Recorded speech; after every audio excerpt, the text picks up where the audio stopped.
সকালে আমাদের ব্রেকফাস্ট পাতলা টেলটেলে আলুর তরকারি আর তার সাথে পরোটা। আর একটাও কিন্তু ঘরে তৈরি করা না, এটা কিন্তু দোকান থেকে নিয়ে আসা। 5 পিস মতো পরোটা আছে, এটা হচ্ছে আমি আর আদিওম খাবো।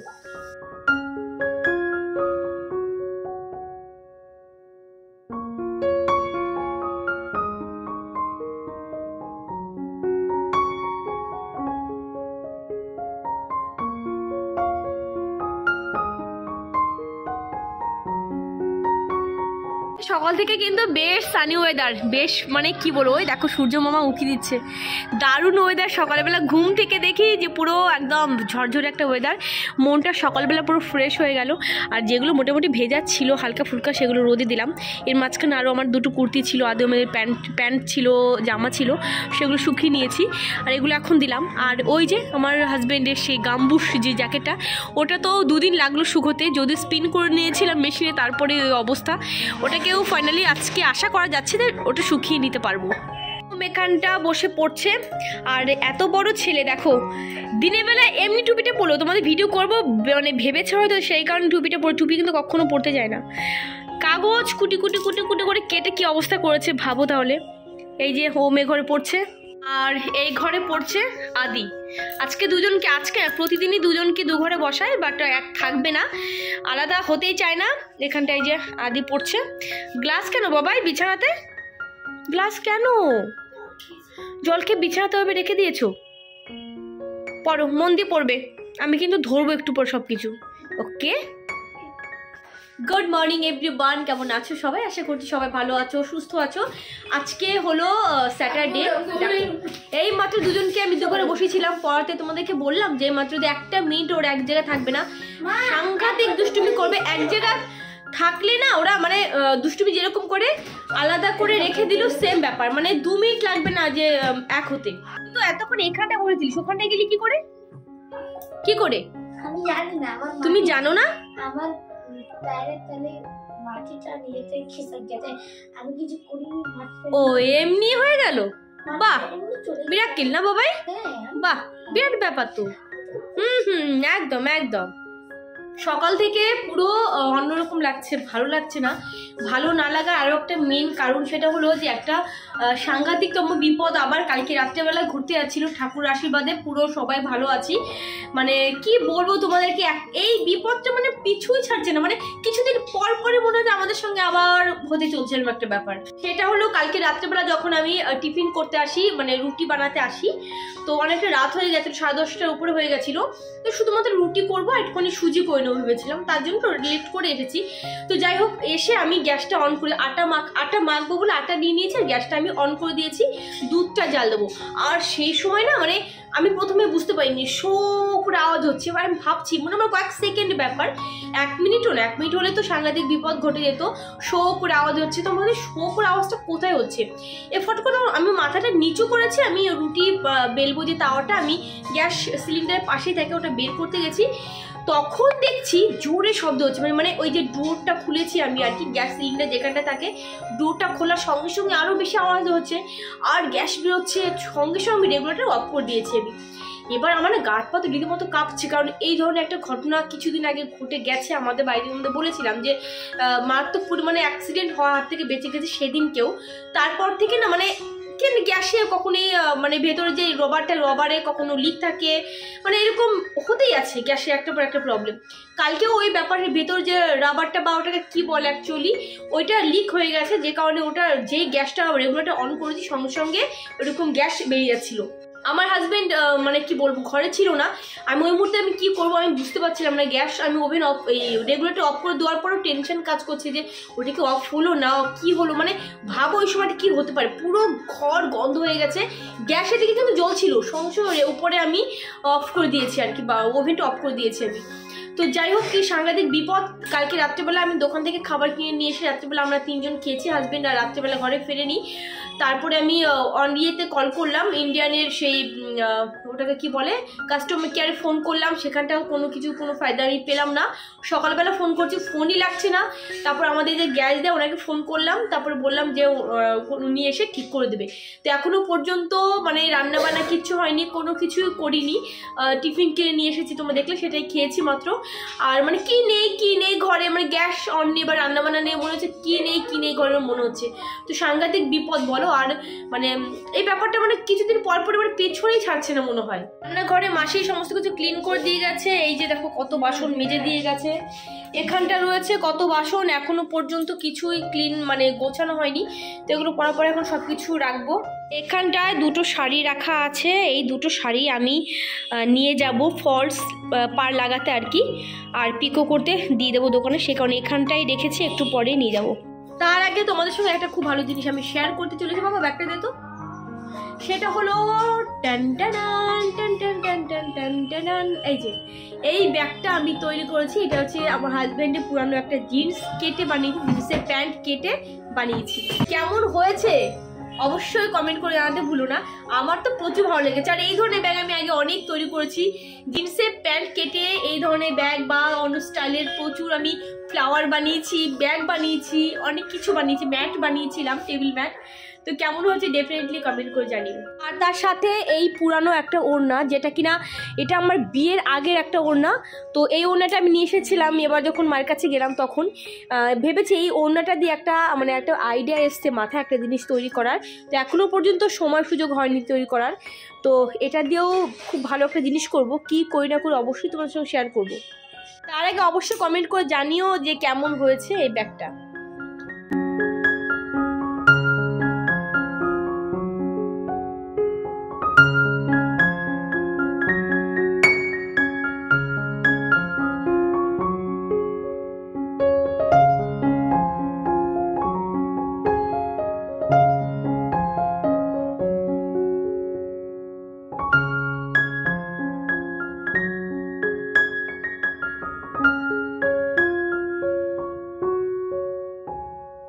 এই যে ফাইনালি এই ওয়াশারটা লিক ছিল, এটা জানি না কোথায় কীভাবে লিক হয়েছে। এটা কিন্তু মাঝে মধ্যে হচ্ছে, জানো তো, শুধুমাত্র আমার ঘর বলে না, অনেকের মুখে শুনছি যে ওয়াশার লিক।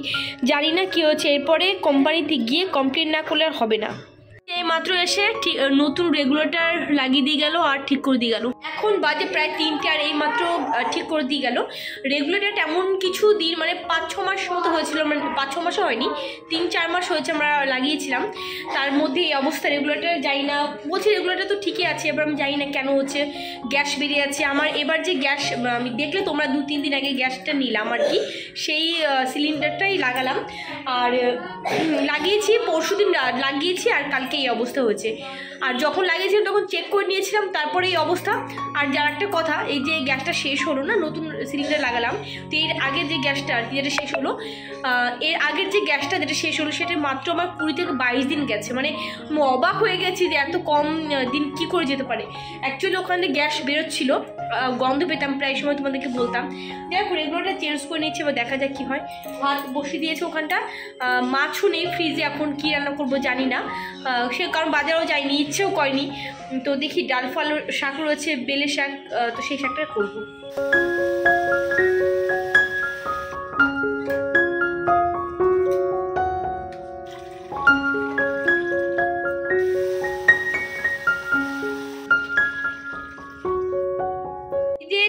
তিন আটি ছিল এই বেলে শাক বা ভেতো শাক, আমরা তো গ্রামের দিকে ভেতো শাকই বলতাম, এখান থেকে শুনছি বেলে শাকও বলে।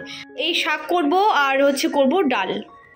তো ফাইনালি আজকে খুব তাড়াতাড়ি করে আর কি রান্নাবান্না করতে হচ্ছে, বুঝতে পারছো 3টে বেজে গেছে, তারপর রান্নাবান্না আমি করতে এসেছি। তো এখানটা প্রথম ভেবেছিলাম শাক করবো না, শাক করতে বেশ টাইম লেগে যায়, তারপর দেখলাম না রয়েছে, করে ফেলি। 3 আটি ছিল, 2 আটি বের করে নিলাম। আর এই শাকটা বাড়ির প্রত্যেকে খুব ভালোবাসে খেতে, আদিও প্রচুর ভালোবাসে, আমাদেরও ভালো লাগে। তো যাই হোক 2 আটি বের করে কেটে ধুয়ে বেছে রান্না করলাম। এখানটা হচ্ছে রসুন সোমবার দিয়েছিলাম আর দিয়েছিলাম কালো জিরে সোমবার। আজকে দুপুরের তাহলে লাঞ্চ মেনু হলো মুগ ডাল আর তার সাথে শাক ভাজি। মুগ ডাল ওদিকে বসে দিয়েছি, আর এখানটা করে নিচ্ছি রোস্ট আমি জিরে আর ধনিয়া। অ্যাকচুয়ালি কোনো কিছু যখন আমি রান্না করবো, মানে যেগুলোতে এইরকম রোস্টেড পাউডার লাগবে জিরে ধরে, তখনই মনে পড়ে, আর তখন আমাকে করতে হয়, আর অন্য সময় ভুলেই যাই। আর এখানটা ভাতও হয়ে গেছে আশা করি, অনেকক্ষণ তো নামিয়ে রেখেছি। হ্যাঁ, ভাত একদম হয়ে গেছে, এবার একটু গ্যাসে বসিয়ে জাস্ট একটুখানি উতরে নেবো, হয়ে যাবে তাহলে।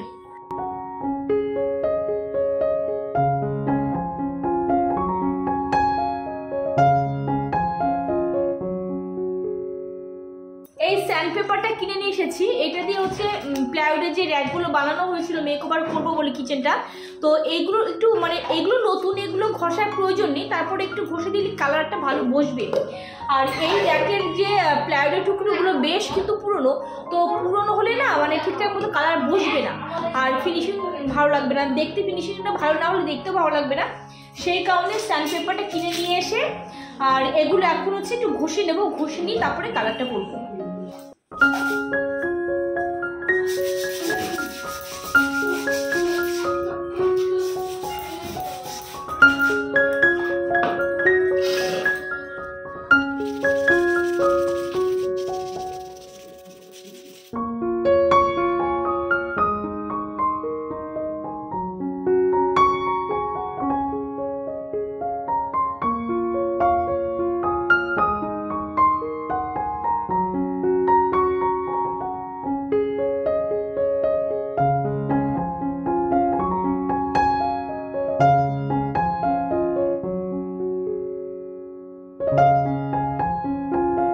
আমার ঘষা মাজা যা যা দরকার ছিল সব কিছু কমপ্লিট করলাম। আর এইগুলো তো নতুন ছিল, তোমাদেরকে বললাম খুব একটা ঘষতে হয়নি, জাস্ট একটুখানি ডলে দিয়েছি, বাট আমাকে ঘষতে হচ্ছে এটা যেহেতু পুরানো কাঠ ছিল বা প্লাইউডটা পুরানো ছিল। আর এখানটা আমার হাজবেন্ড পেরেক দিয়েছে পুঁতে, তো পেরেকটা বসানোর কারণ এখানটা একটু অন্যান্য কারুকার্য হবে, সেটা এখন করবো না, সেটা কালার করার পরে করবো, তোমাদের সঙ্গে সেটা পরে শেয়ার করবো। আপাতত আমি এই দুটো এখন কালার করে নিই, দুটো তিনটে জিনিস এখন আমি কালার করব। কালার করে আজকে রাত্রের মধ্যে মোটামুটি শুকিয়ে যাবে, কালকে দিনের বেলা একটু রোদে দেবো, আর একটু পুক্ত হবে কালারটা, আর তারপরে কিচেনটা মেকওভার করবো। আর কিচেনটা মেকওভার করার জন্য আমার হাত মুচু করছে, মানে কবে করবো, একটু নিত্য নতুন রূপ দেবো। এখন ভাবছি কালার, ফেব্রিক কালার নিয়ে এসেছি 5 রকম 6 রকমের কালার, 5 রকম না sorry, white colour, yellow colour নিয়ে এসেছি দুটো, হোয়াইট কালার নিয়ে এসেছি দুটো, আর অরেঞ্জ কালার নিয়ে এসেছি একটা, অরেঞ্জ কালার একটা ঘরে রয়েছে, আর ব্লু কালারটা এটা আমার ঘরে ছিল। তো এই কটা কালার আছে, এই কালারগুলোর মধ্যে আমাকে করতে হবে, এই কটা কালার দিয়েই।